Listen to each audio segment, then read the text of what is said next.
তথাকথিত গায়ক গায়িকা অৰ্থাৎ শিল্পীসকললৈ আকুট বিকুটৰ তৰফৰ পৰা বিশেষ অনুৰোধ বহাগৰ মাহটোত আপোনালোকে ব্যৱসায় নকৰিব নিজকে অসমীয়াৰ সন্তান অসমৰ জীয়ৰী বুলি কৈ অসমৰ এই জনতাৰ পৰা লুটিবলৈ চেষ্টা নকৰিব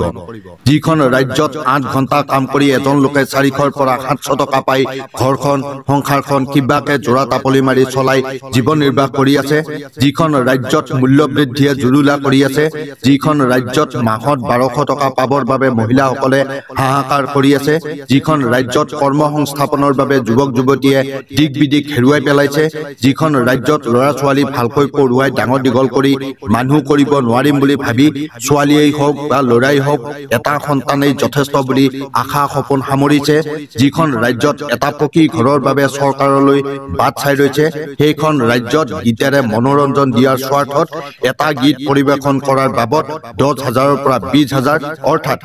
10-12টা গীত গোৱাৰ বাবে এটা নিশাত 2 পৰা 10 লাখ টকা লোৱাৰ যুক্তি ক'ত থাকিব পাৰে সেইবাবে অনুৰোধ কৰিছো বহাগ মাহটোলৈ আপোনালোকে অসমৰ জনতাৰ পৰা লুটিবলৈ ৰৈ নাথাকিব পাৰিলে বেলেগ ৰাজ্য বা দেশৰ পৰা গান গাই টকা লুটি আনি অসমখনৰ উন্নতি হোৱাটো চিন্তা কৰক মই গায়ক মই শিল্পী বুলি বিলাকী বাহন লৈ চকুত কলা চশমা লৈ লেবেল দি 12টা মাহৰ 11টা মাহ হাত হাবতি বহি নাথাকিব বাকি মাহ কেইটাত কাম কৰক ব্যৱসায় কৰক অসমৰ উন্নতিৰ কথা চিন্তা কৰক হয় অৱশ্যে বছৰত 2-3টা নতুন গান নকৰা নহয় কিন্তু সেই কেইটাৰেও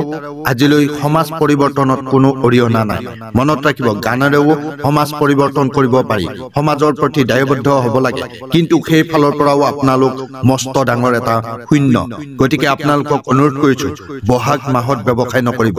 মই অসমৰ সন্তান অসমৰ জীয়ৰী বুলি কৈ অসমীয়াৰ হিয়াৰ আমঠু বহাগ বিহুটোত অসমীয়াৰ পৰাই এটা গান গোৱাৰ বাবদ 10-20 হাজাৰ টকা নলব মনত ৰাখিব আপোনালোকক দিয়া লাখ লাখ টকা বিহু কমিটিৰ বুলি ভুল নাভাবিব হেয়া অসমৰ জনতাৰ টকা হয় ধন্যবাদ